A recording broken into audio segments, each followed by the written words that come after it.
Hi, colleagues. It's John Fischetti along with my co-host Scott Emig, and welcome to episode 13 of We Will Get Through This, Transformative Leadership for Disruptive Times. Scott, how's everything going? You doing all right?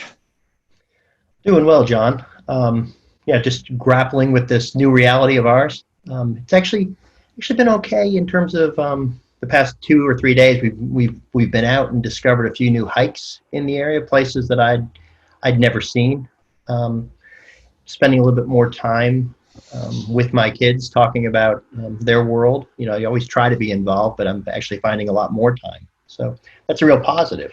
What about you? Yeah, I've been telling parents, particularly parents of little kids, that most everybody complains about now in the year that they don't get enough time with their kids. And I'm telling them, you've been given the gift of time, Hmm. and Yeah. oh, be careful what you wish for. But I think you're right. It allows you to explore more. We've had more teleconferencing with our families around the world than before, and much more impromptu things about what you're having for dinner and just appreciating the day-to-day stuff that normally we're just getting through to get to bed to try again tomorrow. So I think a little bit of the slower pace has helped people feel closer in the normal day-to-day stuff, particularly extended families like we're part of.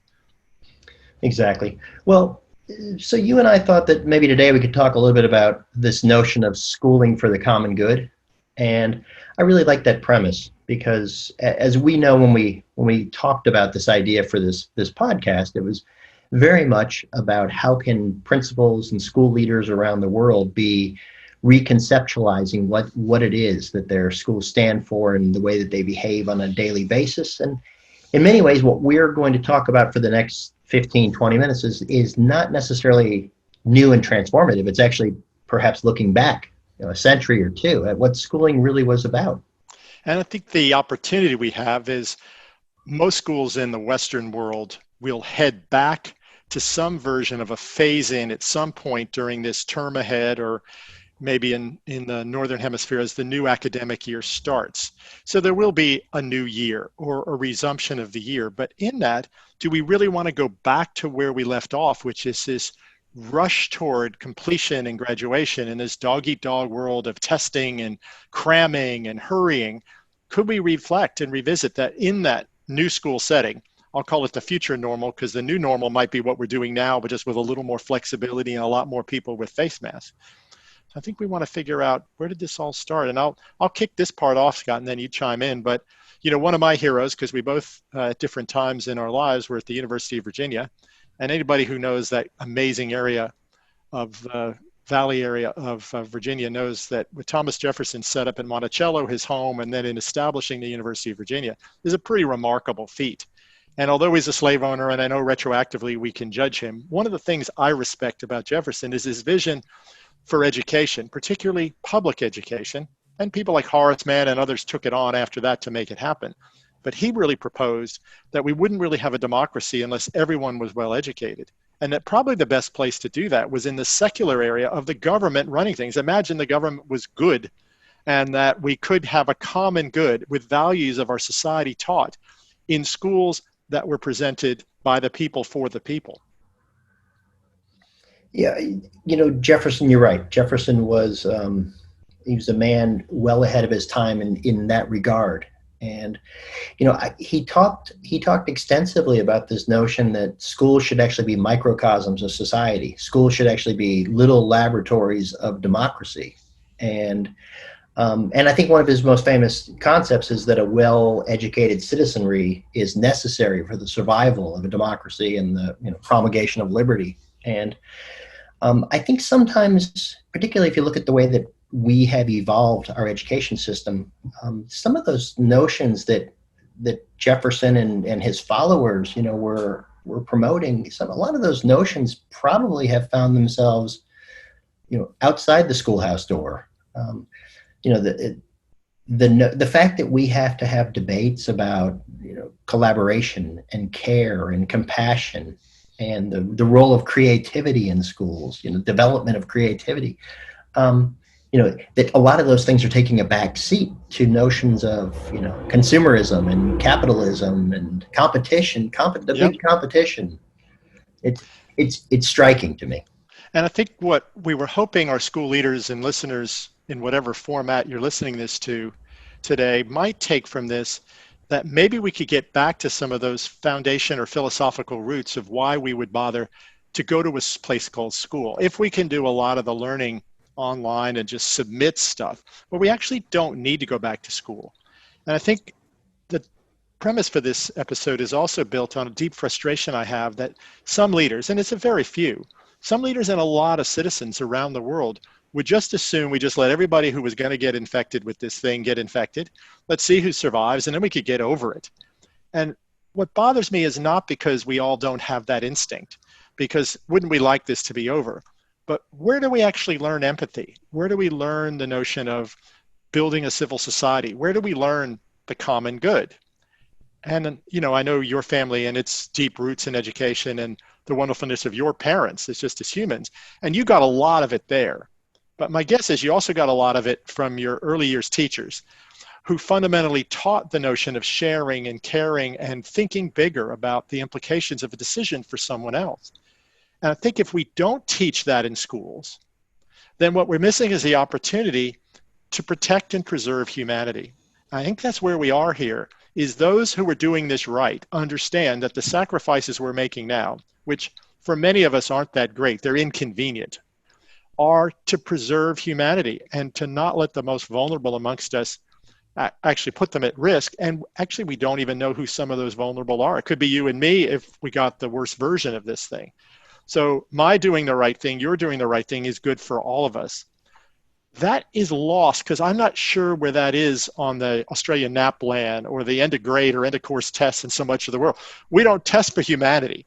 We might test a little of the humanities, but not very much of that either. So I think if we can regroup and repurpose what schools are about, we got a shot at actually this inspiring kind of learning environment that we've been rooting for and trying to nudge here for a long while.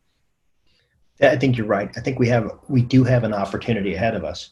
And sadly, the opportunity probably comes from where we've allowed ourselves to digress.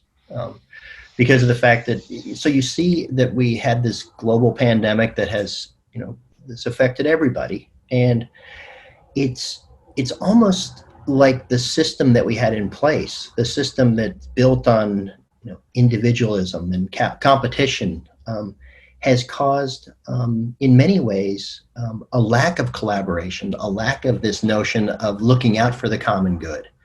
And so it's made us shine like a mirror right now. We're looking in a mirror and we're saying, how did we get here?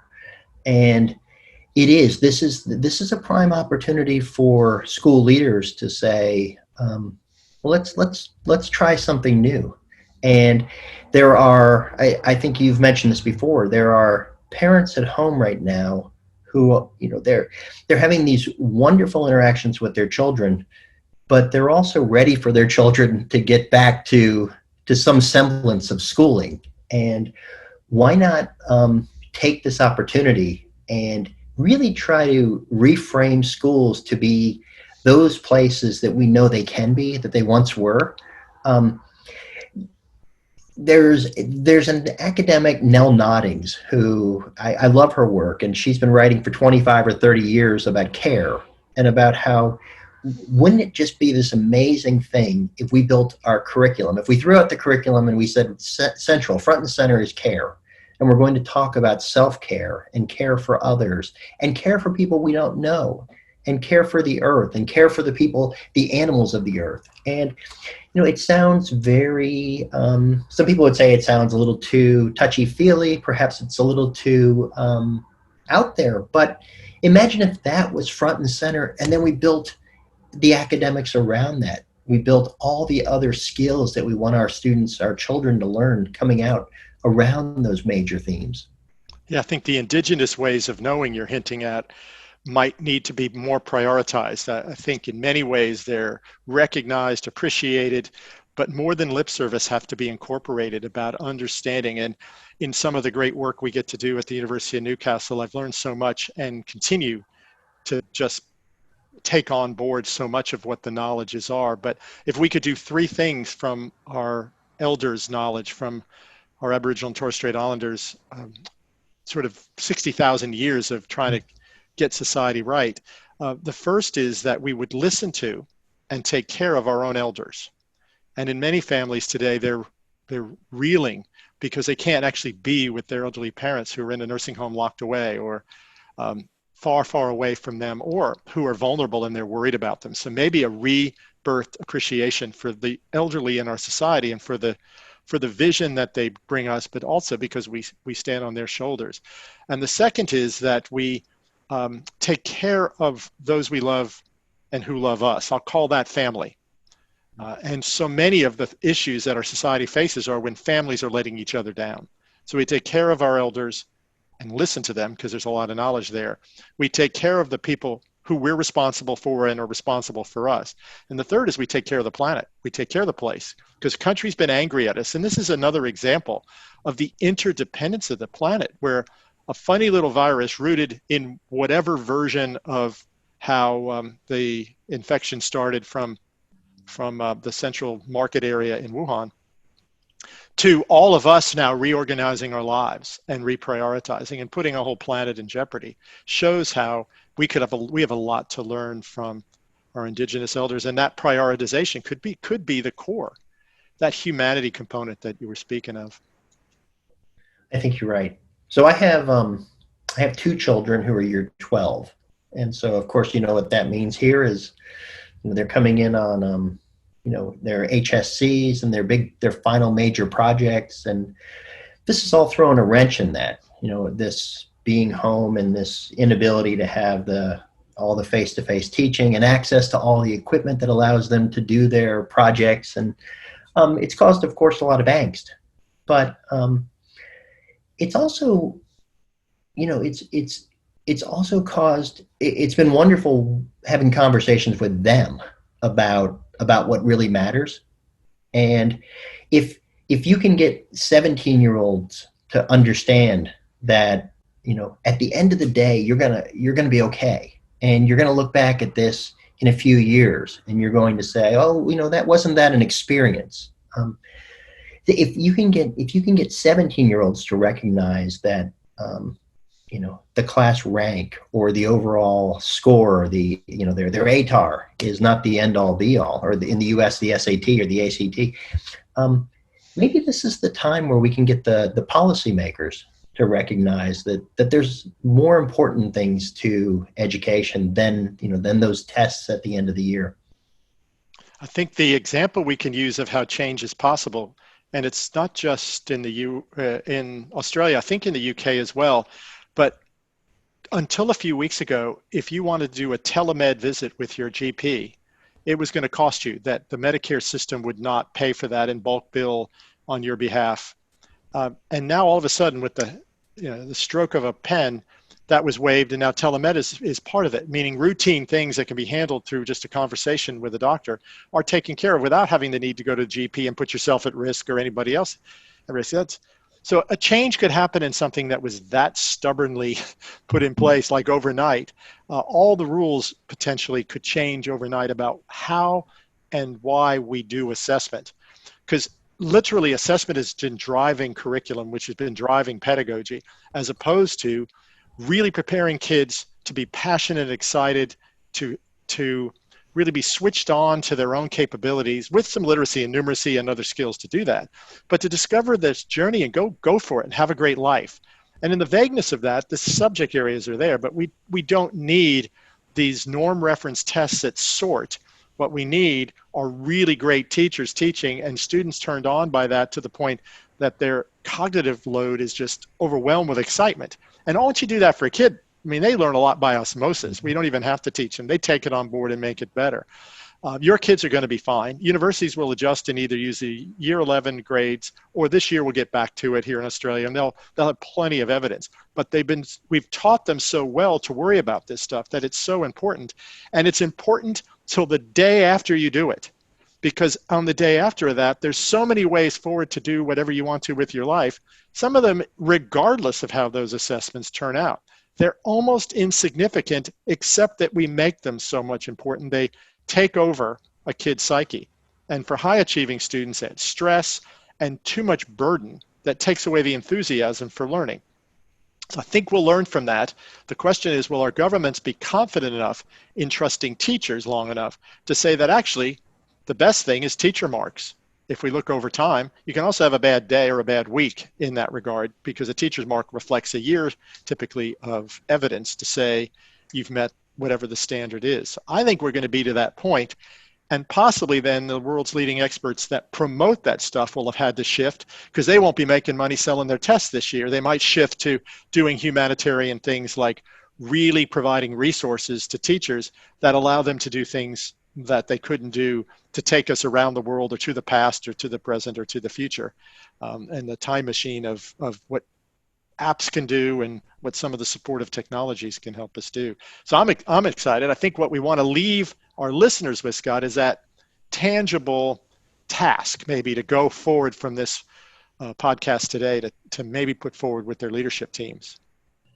I think that's great. You know, I think that task might be, we made this podcast about the fact that what we need to put back into our schools is this notion of the common good. We need to make that front and center. And one idea that you and I have both talked about is this notion of care or compassion. So I think schools have the ability to put those values into all their classrooms, but to do it purposefully. I think it's one thing to hang a sign on a wall and say we care about each other, and that's nice. But I think what we should perhaps challenge our listeners to think about is, how could you take an ethic of care, and how could you take that to your team and to your teachers and to your students and to your community, and do something with it where you make it very clear this is a value that we are going to put a lot of value in. Yeah, that's great. And option B, although I love what you just proposed, and maybe it's the same thing just said differently, is I think we're going to figure out where in the curriculum, and this is to be beyond just in history and the social sciences end of things, is a fundamental rebirth of how fortunate are we to live in a free country where there's self-determination and the opportunities to choose your own future, and that it's your obligation in doing that to try to also choose the right thing and to do the right thing, that we're all better off if we make decisions that are for that common good. And that involves the larger planet and how much we drive around or throw away, or how much we consume. And it's also about how we treat each other. So in many metaphors that we've used in assessment and education, if there was only one high mark and it was you or me, we're supposed to climb over each other to get that. Well, that's a false reality, a bogus assumption. Actually, what we should do is challenge each other to do our best, to support each other, and to take care of each other, because we need both of us to be successful. So we got to change the metaphor. It's a dog eat dog, survival of the fittest. I'm going to take care of my tribe, you take care of yours, as opposed to, we live on a very small and amazing place that needs some help. We live in a family that needs the help. But together, when we cross family lines in a place called school, we're all just trying to build a better planet. And if we did that, that has to happen across every discipline. If we think of all the scientists now looking at vaccines and cures, they've broken down. Bill Gates has changed his whole foundation away from polio and HIV and other research. They're all working together. And we're now building cross-national platforms. Even Apple and Google are working together on a common app that would work on both devices, which is shocking to see. Could we track one another in ways that wouldn't put us at risk, but actually put us less likely to get at risk? All that is a very exciting time. So I think part A of what you said and part B of where are we teaching in everything we do the goodness of humanity, and it attempts to make the world a better place in everything we do. That's in literature, that's in politics, that's obviously in anything we're doing in the sciences and the STEM areas. What we do should cause no harm and actually should do good. And I think missing that from schools, because we're running around worried about our projects and our year 12 scores, means we're missing out on the opportunity. But we're also going to go back and just return on this engine that probably we didn't really like anyway. And if we could take something from this time, maybe this slowdown will allow us not to speed up in the wrong way, in the next several months as we get to do that again. Fantastic. I think that's exactly right. And I love your example of the fact that all these different companies are speaking with each other. They're working together. And that's something we need to remind our listeners before we sign off here, is that they're not in this alone. I think that there you have colleagues down the street and you have colleagues around the world who are wrestling with the same thing. So reach out.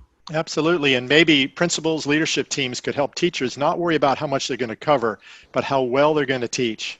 They're going to have a month or 6 weeks, Scott, I think, where parents are going to really appreciate teachers like they never have before. We have a window of opportunity. Let's teach deep and worry more about powerful learning as opposed to sort of preparation for tests, and let the tests take care of themselves. I'm quite confident we'll do no harm by letting kids learn really well rather than prepare them for tests we didn't really like anyway.